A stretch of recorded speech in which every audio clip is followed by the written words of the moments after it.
Well, welcome. I am Mr. Murphy, and in this video we're going to be looking at Power Standard skill number 29. And in this particular standard we're going to be looking at, if we're given a polynomial or the graph of a polynomial, how to determine what the x-intercepts are going to be.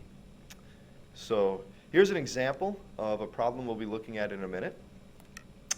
Again, we're going to be looking at the graphs of a polynomial.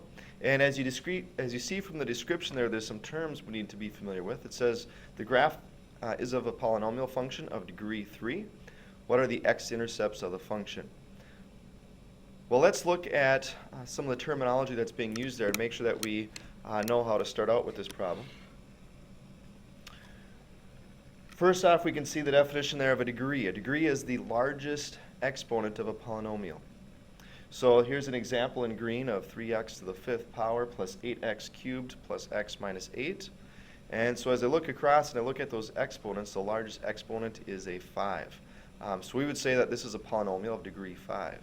And an x-intercept, recall, is a coordinate. It's where a graph intercepts the x-axis. And remember, that's going to be a coordinate where you're going to have some number and the y value is going to be 0, because wherever a line hits the x-axis, the y value is 0. So we're going to write our answers as coordinates here when they ask for the x-intercept. So let's look at one example on our own, or one example together, and then I'll have you do one on your own.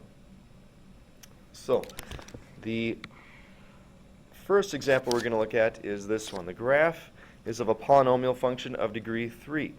What is the x-intercepts of the function? So you can see that the x-intercepts, again, are where the graph intersects the x-axis. So one of those coordinates is at the coordinate where x is 1, y is 0.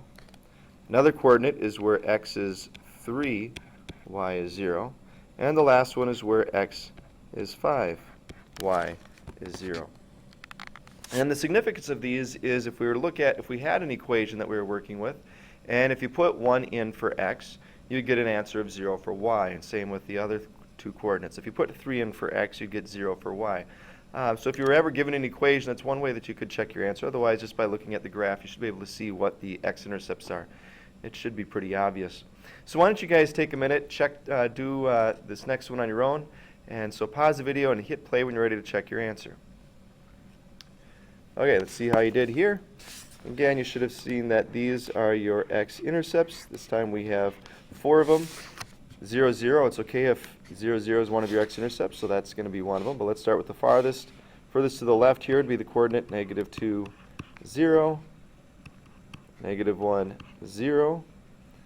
And like I said, we have the coordinate 0, 0. And lastly, looks like that's the coordinate +2, 0. And it does not matter what order we list these in, because we're just giving the x-intercepts, so there is no particular order that you have to put your answer. You just want to make sure that you write them as an ordered pair, with the x value first, where it hits the x-axis first, followed by 0 as your y value. Well, there you have it. That is skill number 29. So hopefully now you feel like you have a better handle on x-intercepts and the graphs of a polynomial. So with that, good luck when you try these on your own.